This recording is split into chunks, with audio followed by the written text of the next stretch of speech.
Obviously, it is the mind telling you. The mind is the one who repeats what I am saying, right? Yeah. But right now you do not understand this, you do not see this very clearly. But where do thoughts arise from? Thoughts also arise only from the consciousness. There are no separate entities inside you, consciousness separate and mind separate, and they are against each other. One is God and one is the Satan. It's not like that. Yeah? It is the consciousness that forgets itself. It assumes to be the body and the mind. It is one single whole. Our problem is we only see the part. We see only the body. We see only the mind. We have ignored the witness aspect of our own being since childhood. Now, at this age, suddenly you recognize, oh, there was the witness all my life. I have just ignored that aspect of me. We were not seeing the whole. Yeah? WHOLE. We were not seeing it in its entirety. We were not seeing its completeness. We were seeing it only in part. When we just see the body and the mind and identify with that part, we restrict ourselves to the experiences of that part. And when we restrict ourselves, we fail to recognize that this part belongs to the whole, belongs to the complete picture. And when we see things in parts, we get miserable, we have pain, we cannot get happiness because our thirst, our original thirst, is to recognize our own true completeness. Do you see that? So I'm looking for completeness, but my attention is on the part, on the body and mind. When you come to the path of Advaita Vedanta, you recognize, oh, beyond the body is the mind, and beyond the mind, there is just this sense of being. होने का एहसास, the sense of being. When I recognize that sense of being and I just stay there, insights come up. What are insights? An insight is clearly seeing what my own truth is. That is the meaning of the word insight. It's got nothing to do with what comes from outside. It is an actual inner seeing. Yeah? So when I rest there, I start recognizing my own true nature. So the first step is at least first you recognize the witness, then you start staying there. And don't worry if it's the mind repeating Ekta's words. Stay as the witness, be steady, ignore this negativity, ignore that thought. That's okay. Mind does repetition. That's fine. Don't give too much importance to what the mind is saying. Just be in that sense of being, that background. Yeah? Go beyond the body and mind and rest as the witness. A lot of people just recognize the witness and feel the journey is over. No. Journey begins here. Yesterday, Saint Kabir spoke about the physical death, and very clearly he has told us that the physical death is simply the witness consciousness disappearing. That witness consciousness is born with the birth of the body and mind and dies with the death of the body and mind. Today, we move one step further. We go from the physical death to what he calls the spiritual death. Yeah. So we'll start today's session with this understanding that now I am no more a beginner. I have recognized the witness consciousness. I have recognized what is the meaning of the physical death. But that is still looking at it in a part, just looking at a little spot and ignoring the entirety. Saint Kabir says, this little part of me, this physical body and the mind, this is not the complete truth. That is why death of this physical body and mind is not the real death. There's a story about Saint Kabir when he was young. It is there in the Gurbani, in Guru Granth Sahib, that he questions the Pandit. Tell me who is going to die? Who is it that dies? Earth goes to earth. The air in these lungs goes back to the air. All the water in the body evaporates, becomes water vapor. Because they cremate the body, they burn the body. And whatever fire element is, it goes to the fire. Tell me, who really died? What really died, O Pandit? And this is in the Guru Granth Sahib.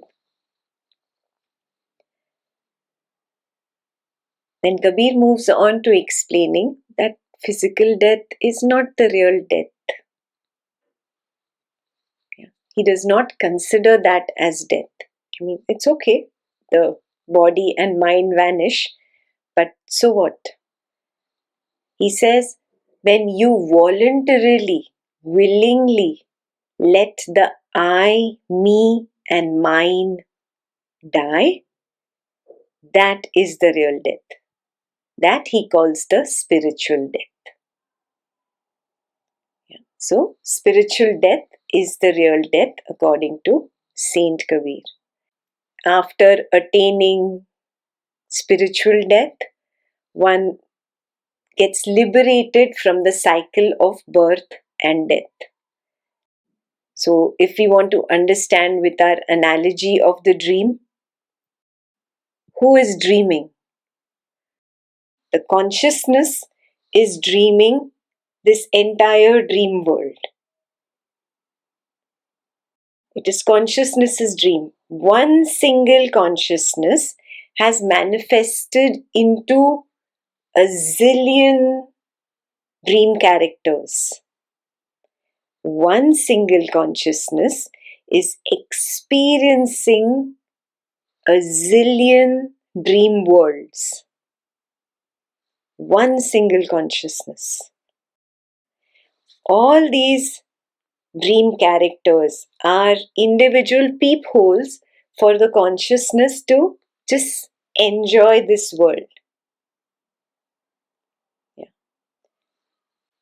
Take your own example. When you are lying on the bed and dreaming something, whatever it is, whether it is death, somebody's death, you're dreaming somebody is born, you're dreaming that you're running away from a tiger, the content of the dream is not important.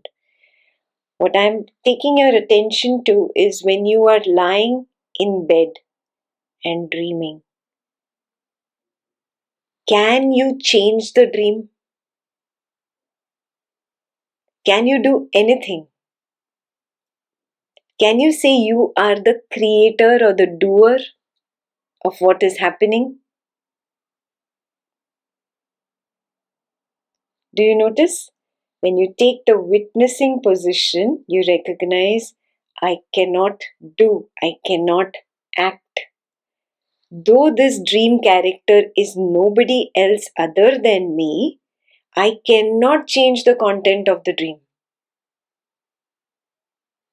I cannot change this scene. Oh, I don't like this scene. Let's change the scene.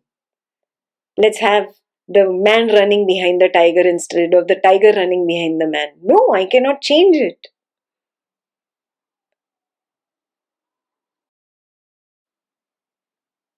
There is only one thing that I can do. I can only witness. I can only know. Correct? Now start recognizing in your waking world right now, in this session, whatever you are doing. Suppose you have the pen in your hand and you're making notes. Suppose you're sitting this way, you're sitting that way.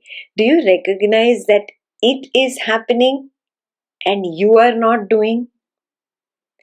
You did not decide to move your weight from this side to this side. It happened and then you know. You just know what happens. You do not do. You just assume later that I am this body and this body moved from left to right, so I moved from left to right.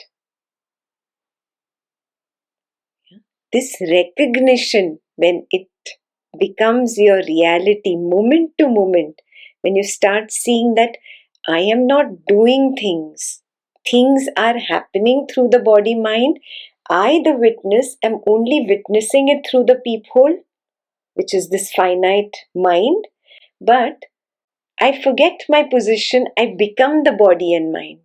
And then I say, I am speaking. My hand is moving like this.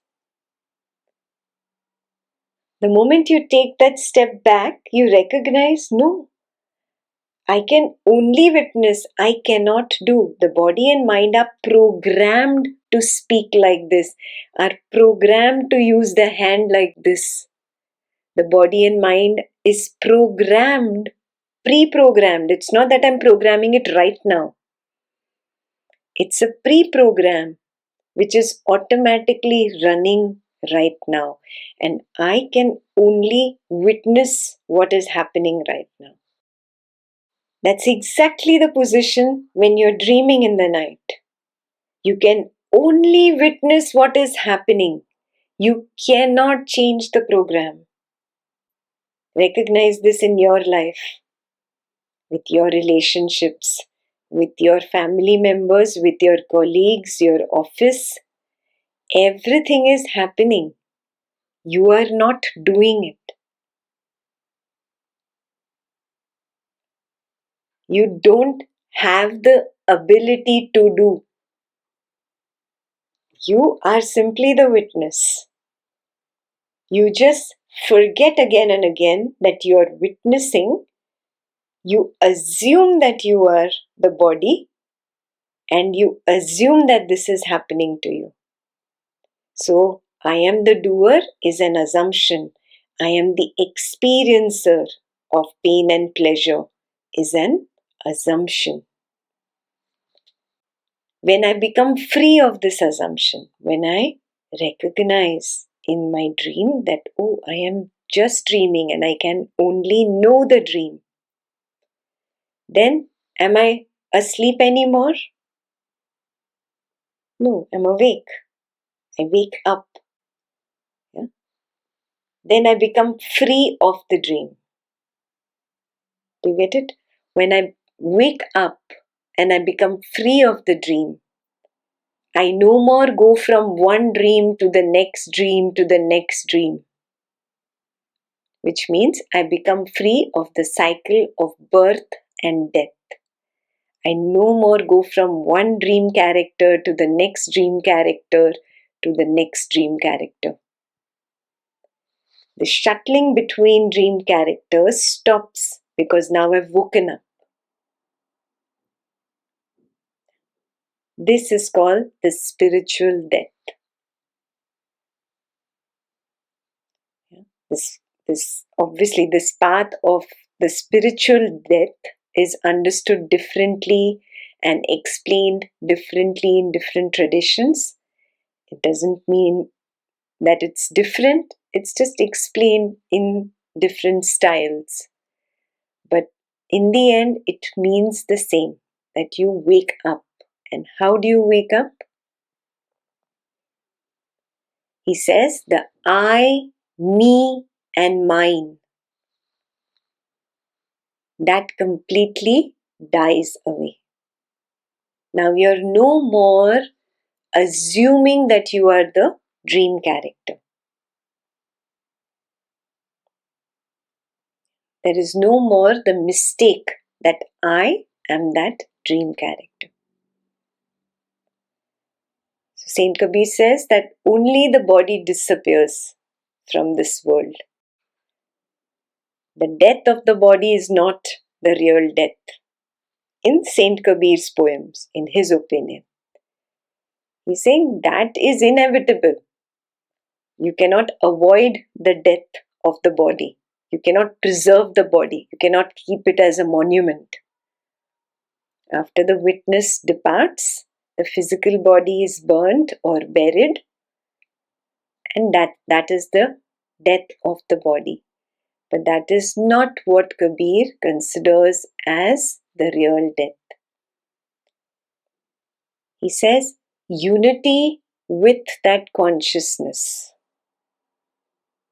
unity with God, that is the real death.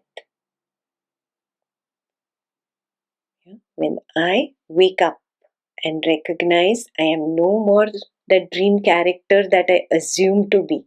I am not the body and mind. Yes, this body and mind might be alive or not. That is not what we are talking about. The recognition that I am the consciousness and the dying of that wrong assumption of I am the person, that is the spiritual death. The death of I, me, myself. Which means the ego dies. It's a full surrender, a complete surrender. So in Guru Granth Sahib, Kabir has mentioned this as the person moves from becoming a manmukh to a gurumukh. Manmukh is a self-centered person who is focusing on the body and the mind. Manmukh. And gurumukh is the one who has turned towards the witness consciousness. Gurumukh.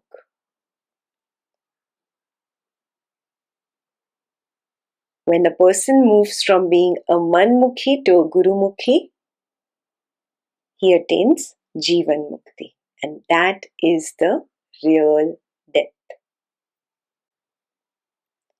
Again, we are not talking about the physical death here. We are talking about the spiritual death.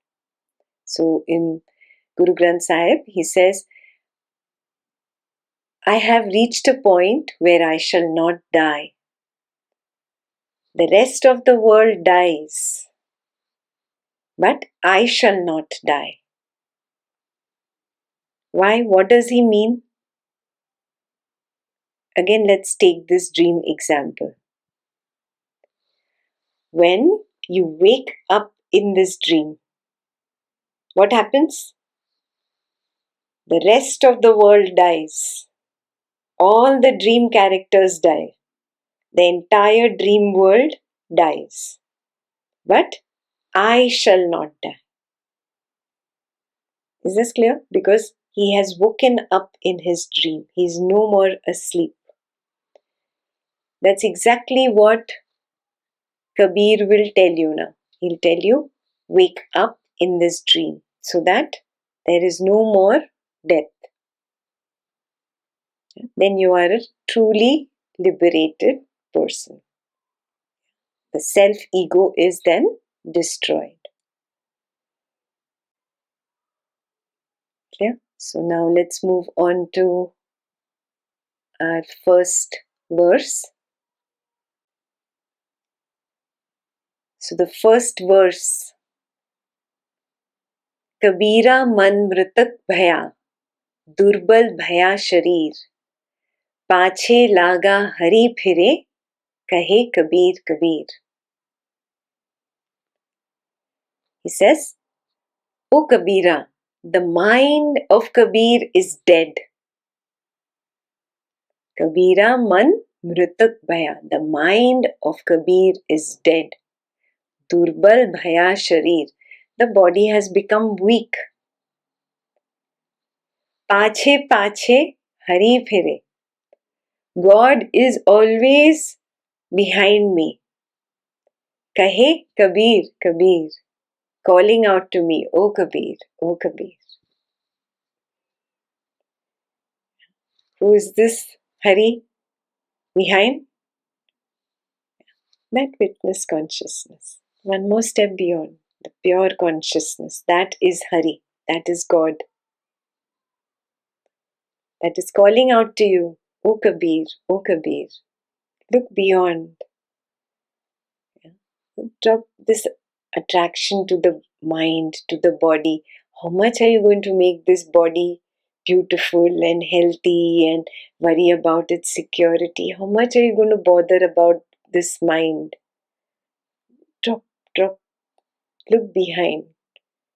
Pache laga hari phire. Behind there is God. Beyond the body, beyond the mind is God. The witness consciousness.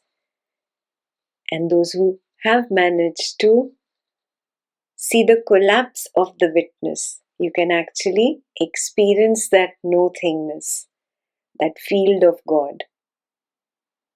Yeah. But even if you cannot recognize that yet, you recognize the witness consciousness, that's a reflection of God. It's the same thing. God is always behind. He's calling you, Kabir, Kabir. Yeah, so there is the second death now which is important, the spiritual death. I have to not only walk on this path of recognizing the consciousness, but I also have to look at the other path where I had the wrong assumption that I'm the body and the mind. This wrong assumption of the body and the mind, this needs to die. The I, me, myself, that needs to die. So if you remember when we started Kabir sessions, the first thing Kabir teaches you is to recognize the witness consciousness. Yes, in the earlier sessions we did, he teaches you how to recognize the witness consciousness. And he continuously points out, oh, God is not in the temple, God is not outside there, God is not in that guru, not in that idol. Stop looking outside. God is not in your beads, God is not in the chants, God is not in your worship. Oh, God is not in that sky and not in those 5 elements outside. Where is God? Look in, look in. Pache pache hari phire. He's behind, here, inside, beyond the body, beyond the mind. So he's taught you to look this way. He has a method in how he takes the student. So in the beginning, he took you from not knowing the witness consciousness to recognizing the witness consciousness. Then slowly he talks about how that pure consciousness, that God is nothing but love. And we spoke about love. If you remember, we had a session completely devoted to all the love verses of Kabir. So he then talks about love. Why is he doing that? How somebody sells to you that you must go on this beautiful trip to Leh and Ladakh. How? First they show you a beautiful photograph. See, this is Leh and Ladakh. Oh, this is so beautiful. You look at it the first time and you say, wow, yeah, I would love to be there. When I say I would love to be there, I have already imagined a picture in my mind where I am there, right? And then I imagine a picture where I am feeling the cool breeze and breathing in that pure oxygen and feeling really beautiful on top of that mountain. Yeah, I experience that in my imagination, right? That's exactly Kabir's methodology. He first tells you about the witness consciousness, then he describes all the love and all the love verses, the dohas on love, so that you start imagining yourself there. You're still not there, but you're imagining yourself there. You like that love feeling, that sweet nectar. Then he slowly takes you onto the journey of death. Yeah? Now you're sold. Okay, whatever you say, Kabir, I will listen to you. Now he tells you that yes, physical death will happen. Stop bothering about the body so much. So stop bothering about all this. Come to this witness consciousness. Hurry, do your Leh Ladakh before you kick the bucket. Yeah? So he urges you to come to the witness. Now he brings you to the crux. What is the main problem? Why can't I complete my journey from the witness consciousness to the pure consciousness? What is my biggest obstacle? Oh, again and again I slip from the witness to the body mind. Again and again I slip from the witness. I assume that I am the body and mind. Yeah? And then I become the body and mind. I forget the witness. I forget Hari. And then I have my hatred and my anger and my drama and my jealousy, and I completely get consumed. And then I wake up, I feel guilty, and now I come back. But then I've lost it, no? I'm like, oh, I lost my opportunity. The real test is in this difficult time to be the witness. Yeah? So now is the key that he gives you. He says, the person, that belief that you have about this person called Ekta. Sabita has a belief about that person called Sabita. Pamir has a belief about the person called Pamir. That person that I have really believed myself to be, that needs to drop. Yeah? That is the spiritual death. You would not listen to this without him bringing you step by step, cajoling you, showing you the picture of Leh and Ladakh, making you imagine how beautiful it is, and evoking that love in you, right? He brings you slowly to this understanding that you have created a person and you believe in that person. Yes? So now start recognizing what are your conditionings. We have done many verses before this of Kabir on conditioning. Yeah? Not only about the material world conditioning, but also the spiritual world conditioning. Yeah? All that my conditioning is, my beliefs, my ideas, my prejudices, my assumptions, my judgments, all that is what falls under I, me, myself. Yeah? So this I, me, myself needs to die. That is the spiritual death. So in that same line of thought is the next verse. Apa Metia Hari मिले, हरि मेटिया सब जाए, अकत कहानी प्रेम की कह्या को पति आए. If the I is destroyed, God is attained. But if God is missed, everything is destroyed. Inexpressible is the love story. Yeah? Which love story?